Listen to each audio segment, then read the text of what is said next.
So what would it be like if you didn't have to be in your restaurant every single day of the week? Get your knife and fork ready to dig into a plate full of profits on the DFY Restaurant Revolution Podcast with your host, recovering restaurant owner, Michael Tebow. Hey, my name is Michael Tebow and welcome.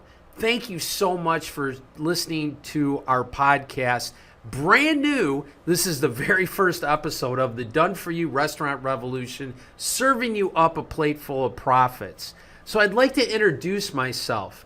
I'm a recovering restaurant owner and caterer turned author, speaker, coach, and owner of Done For You Marketing Systems since 2008, serving the independent restaurant community. And our goal is to get you more new customers and get your existing customers to come back quicker, spending more at your restaurant so you can have a better restaurant and a better life. Now, since this is our first episode, and if you're listening to this, obviously you can't see the video, but I'm actually wearing a chef's coat. This is my old battle-worn, my favorite chef's coat, because I was a restaurant owner. I was a restaurant owner from 1984 to 2008, but I'll get to that in a second. So I want to tell you how I started in the business because it's kind of a fun story. I started in the business helping my grandmother in her basement in Grosse Pointe, Michigan, making hors d'oeuvres, prepping food, washing dishes, taking care of the equipment. And I was about 6 or 7 years old. And how I got started in the business is because my grandmother was the executive chef at the Grosse Pointe Hunt Club, which is located in Michigan. And our corporate headquarters is located in Rochester, Michigan, which is about 35 minutes from Grosse Pointe. But Grosse Pointe is where all the upper echelon of society lived, right off of Lake St. Clair in Michigan. Remember, John Cusack, I think, made that movie, Grosse Pointe?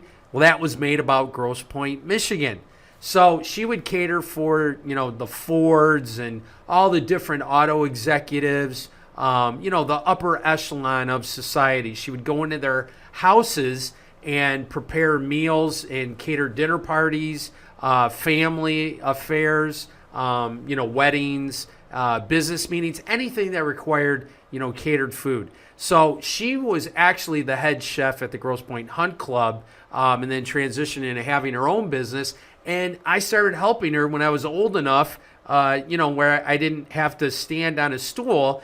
I was about 6 or 7. So I'd be in her basement, which is where she prepped all the food, helping her make hors d'oeuvres. And I'm talking hors d'oeuvres way, way back. Talk about child labor laws, right? I mean, you couldn't get away with that today, having a 6 or 7 year old, help you in the kitchen prepping food, especially in your basement, right? The health department wasn't inspecting anything down there, although it was very good and I learned a lot. And that was my introduction into the food service industry and how I fell in love with it. So I started in the kitchen. So if you're listening to this podcast over iTunes, Apple Podcasts, whatever the case may be, and you can't see me, I'm actually in a chef's coat right now because that's how I started in the kitchen. And this is my very first podcast of the Done For You Restaurant Revolution. So I wanted to wear my battle-worn, battle-tested, my favorite chef's coat because that's how I started in the kitchen. And it might be similar to a story that you have. But I opened my very first restaurant when I graduated from high school in 1984. It was called Giuseppe's Pizzeria. And that's where I really cut my teeth on owning. It was mainly carry out. We had we sat maybe 10, 12 people, but it was mainly carry out. And that was back in 1984. So it was in Madison Heights, Michigan, which if you're not familiar with, if you're in the pizza business, you know what I'm talking about. Domino's Pizza and Little Caesars are both from Michigan, right? Their headquarters, their owners are from Michigan. The Monahans for Domino's and the Illich family, who's very prominent today in the city of Detroit as real estate owners. And, we have our big stadium, Little Caesars Arena, where the Red Wings play, because I'm a big hockey fan. So they also obviously were in the pizza business and changing the pizza business the year I opened mine in 1984. Here I am, an 18-year-old kid. I just bought this pizzeria with the help from my parents, and I didn't do delivery. I was like, I got enough problems just, figuring this out for myself and getting all the food, and all I did was pick up. Well, what happened? Domino's came out with free delivery in 30 minutes or less, or your entire order's free. So they were a huge pattern disrupt in the industry that I had to figure out extremely quickly because I call it the Amazon effect, right? They kind of set the bar and everybody else had to step up to that bar or you're going to be left in the dust. Then what happens after Domino's comes out with free delivery in 30 minutes or less? Little Caesars comes out with 2-for-1 pizzas. Are you kidding me? 2-for-1 pizzas. I'm just trying to stay alive selling one pizza. How could you possibly give away 2 pizzas for the price of one? I was like, that's it. I have no idea how I'm going to compete with these guys and stay in business. So I had to very quickly. I mean, I had my parents' money on the line. I just graduated from high school and I was going to college at the same time trying to run this pizzeria. I had to very quickly figure out marketing because I found when I did marketing, I got sales, right? And so there was a big correlation there. Problem was, I usually went with a ad rep that came in and was selling space. Basically, ad reps, they're not copywriters, they're not graphic designers, they're not trained in the art of direct response copywriting. They're just trying to fill up their mailers or sell space in a newspaper or magazine. They didn't know anything about my business, and they didn't know anything about marketing. So I spent a couple $1,000s with them trying to, bring in more business and to be able to compete with Domino's and Little Caesars. I found out that didn't work. So I started studying marketing myself out of necessity because I had to. So if you're out there today, beware of those ad reps because they're really not, professionally trained direct response marketers. They're just selling real estate, which is the ad space that they have in whatever media they're selling. So be aware of that when you're purchasing any type of marketing for your restaurant. So I figured out marketing. I fell in love with it, and I took a big contrarian view with my marketing. And one of the best things I ever did was I put a billboard up, saved up enough money, and got a billboard that was relatively close on the expressway by my pizzeria. And it was very simple. The billboard said, best pizza in 50 miles or it's free. Giuseppe's Pizzeria. And back then there was no internet, right? So it basically had the phone number and the address. So we got a lot of phone calls. That's how we did business. There was no online ordering back in 1984. It worked out great. And the cool thing was, that was a gutsy move. And I tested it first, by mailers. I was big into mailers. And if you have a restaurant business, especially a pizza business, I'm sure you know about mailers. So I sent out mailers and tested that headline, that guarantee before, so I didn't lose my shorts, when I put that big billboard out. It's a great way, and marketing's all about testing, right? So you want to make sure that you test, and then you make adjustments to that marketing to improve your results and to also reduce your ad spend, because that's what we do here. We're very big on testing and reducing ad spend, and we have the privilege of testing our marketing with thousands of different restaurants. So what you're going to hear on this podcast going forward is the things that we've learned by testing different marketing medias and different marketing messages that are resonating and working in the restaurant industry right now. So if you subscribe to this podcast, that's the type of information you're going to get. So back to my story. So I had to figure out marketing really quick, and I also had to figure out that I needed to deliver. But you know what the key was? 2-for-1 pizzas. There's no way I could give away 2-for-1 pizzas. My profit margin was just too slim. So what we did was that we started promoting the quality of our pizza and why we were different from everyone else. And that really worked well. So we got to be known as the best pizza within 50 miles because of my billboard and all my marketing. And we started basing all our messages on having the best pizza, using quality ingredients with homemade sauce. I made our own dough every day. I remember going in early before going to school and making the dough and grinding the cheese and making the sauce. So nothing was prefab. Everything was handmade in-house, and we used that as our marketing message, and it really worked out well.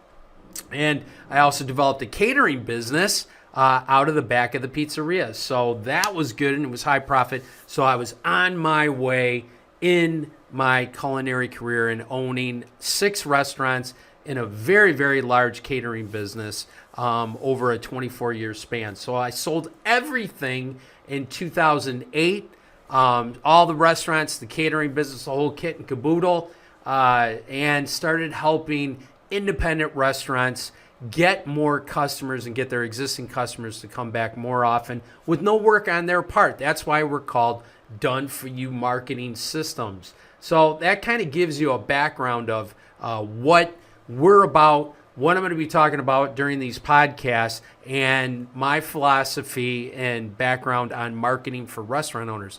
And it all boils down to what I like to call the 3 S's of restaurant success. And after owning 6 restaurants, having 350 employees, and a very large off-premise catering business, I figured out you need these 3 things or you're going to have a very, very rough go of it. And my goal is to help you create your dream restaurant, the one that you don't have to be in every single day, that runs efficiently and profitably. But how do you do that? So I've broken it down into these, what I like to call the 3 S's of restaurant success. Number 1 is having great systems. You need to have systems in your restaurant, because if you don't have systems, you have no continuity, and you're not able to give your customers a consistent product. And it's very, very difficult to manage staff and manage profit margins. We all know restaurants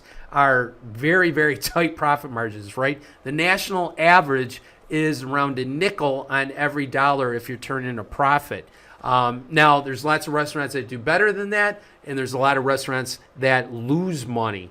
And I obviously want you to be one of those restaurants that are making 10 times that profit margin amount. And you can do that by having systems to control your costs, systems for staffing, systems for waste, systems for theft. What I found out is having multiple restaurants, you really need to have systems in place, or you're going to have a very, very difficult time running your restaurants. And if you have 2 or 3 restaurants, you're going to have even a much more difficult time, because then your problems can be accentuated because you have multiple locations. So that's really what pushed me into having great systems. It made my life so much easier. And then what you find is you put the right people in the right positions and have them implement your systems. Then you're managing the systems and you can hold them accountable.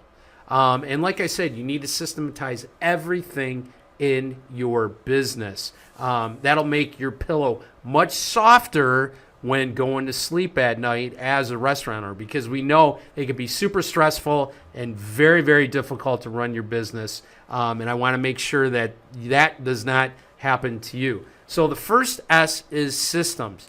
The second S of restaurant success is staffing, right? And staffing can be one of the biggest challenges, especially for a restaurant, because if you don't have great staff, you're not going to have customers and they're not going to come back. Your customers, your loyal guests come to your restaurant because they want an experience. And you cannot meet and greet every single customer that comes in. You have to rely on your staff. So you really need to have the best of the best when it comes to staff for your restaurant. And the problem is with restaurants, right? We need so much staff. It's a very, very labor-intensive business, and you need to have a bunch of staff. Front of the house, hostesses, servers, bartenders, and back of the house, cooks, busboys, dishwashers, prep cooks, cleaning staff. I mean, at one point we had over 350, 400 employees, which is quite a bit to manage. That's why you need those systems. But what I want you to do is think about attracting those really, really good employees. And most of them, let's be honest, most of them are probably working right now. So you need to be able to get your message in front of the staff that's already working, that already has a job, that they're, in right now, and be able to attract them to you so you're able to get the best staff. I remember when I had my last restaurant, which was called Waves, which is still open and they're doing phenomenal. It's right on Lake St. Clair, and it was a Hawaiian Polynesian restaurant. Now think about that. Hawaiian Polynesian restaurant in the city of, St. Clair Shores, just north of Detroit, in the wintertime. Crazy, right? No, it wasn't, because I had great staff and we created an experience when people came in. They weren't bored. We had thatched huts. It was a Hawaiian Polynesian themed restaurant. And what I figured out was people in Michigan in the wintertime, they are dying to go somewhere that's fun, exciting, and reminds them of being somewhere warm. So we created that whole type of environment, and we really had a fun staff. I mean, we had hula dancers coming in, and this is the middle of January when it's minus 20 out. We had someone called Island Phil who used to play Hawaiian music, on the weekends and certain nights of the week. People would sit in thatched huts. We covered the booths. It was really, really cool. And all the servers had flower shirts, and when they came in, we'd greet them with a big aloha. So we created an experience, because nobody wants to go to eat at a boring restaurant. Trust me, your customers are there for more than just the food. They want the experience. Who creates that experience? Your staff. So you need to have a system in place to find that staff, to attract that staff, and to get them to take action, which is 99% of the time, fill out an online application.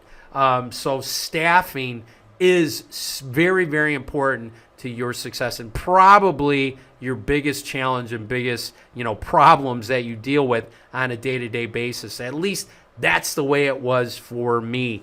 And we help restaurant owners get better staff for their restaurants, because it's a function of your marketing. If you think of it that way and you approach it that way, you're going to do much better when trying to attract new staff, new employees, good employees for your restaurant. Think of it as a marketing function, okay? Because you're marketing to get those new employees.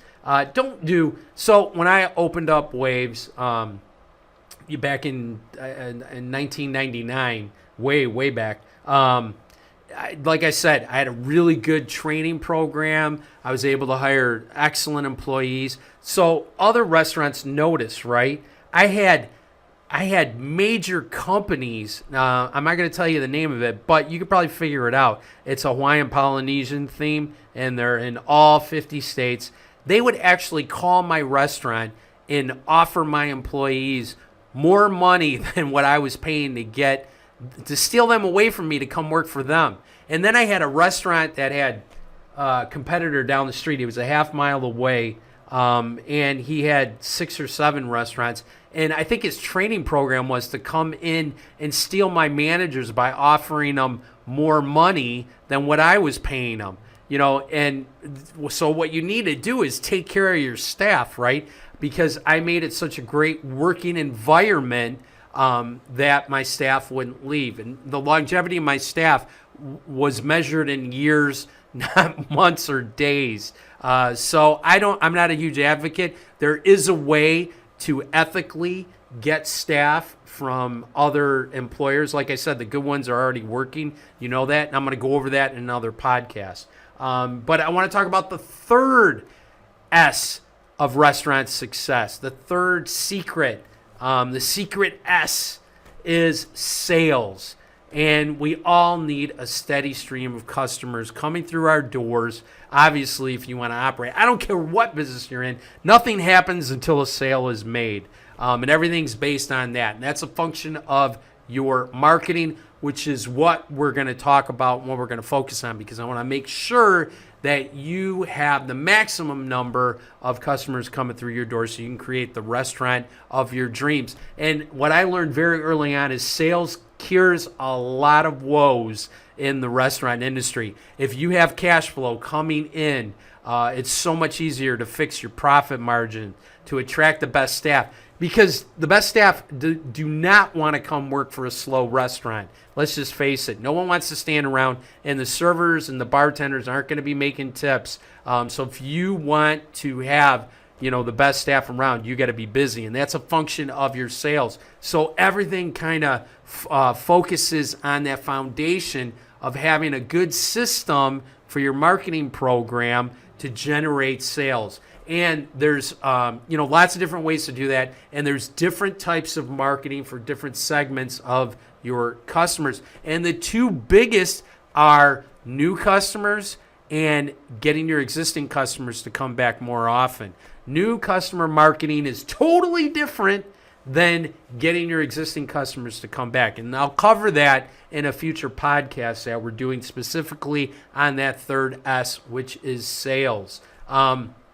But it's two different types of marketing. The sooner you know that, the more effective your marketing will be, and you're going to be saving a ton more money. So, just remember two types of marketing when it comes to sales: new customer and existing customer marketing. It's very, very different.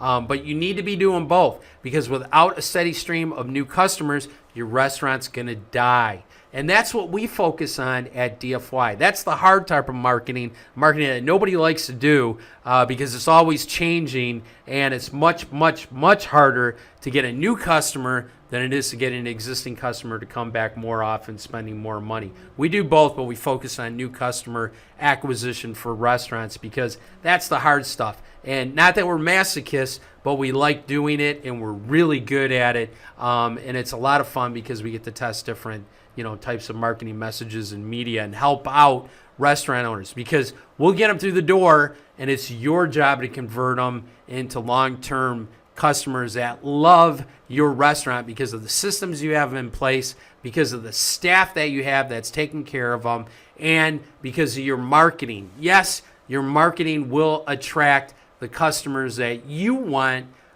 if you're doing the right type of marketing, in using the right media in the right markets. So that's kind of a summation of my 3 S's, the secrets of restaurant success. Now, as we go through these different episodes and podcasts, I'm going to be covering each one of these in greater detail. We'll first talk about systems, then we'll talk about staffing, then we'll talk about sales, and I'll give you some free resources as well that you can use in your restaurants and implement right away to increase your sales, get better staff, and just have a better life and a better restaurant. Because I want you to be able to take a day off. Wouldn't that be cool? And not have to worry about what's going on in your restaurant. That's the best feeling in the world. If you have those systems, if you have the proper staff, and if you have sales come through the door with new customers and your existing customers coming back, man, that pillow is just so much softer at night. And I want to see you be successful. So thank you so much for listening to this very first podcast with the Done For You Restaurant Revolution, serving up a plate full of profits for you. And if you head over to our website, DFY Marketing Systems with an S.com, you can find all sorts of great information, articles, how-to guides. There's a review report scorecard that you can take for free that tells you how you rank against your competition, what people are saying about you online, which is one of the number one ways new customers find information and decide if they're going to come give you money at your restaurant. So that's pretty cool. That's free. And there's even an opportunity for a free custom marketing plan specifically for your restaurant. And those are all free to you because you listen to this podcast. Thank you so much, by the way. So head on over to DFY Marketing Systems, again with an S.com, and you can take advantage of some of those free resources. And remember, if you're not part of our DFY family, please subscribe and leave us likes, comments, reviews, different ideas of things that you want me to cover on this podcast in the future. We appreciate it because it keeps us fighting the good fight to help you create your dream restaurant. Thank you so much, and I'll see you on the next podcast. Thanks for listening to the DFY Restaurant Revolution Podcast. Join us in the revolution by subscribing, rating, and reviewing on your favorite podcasting platform today.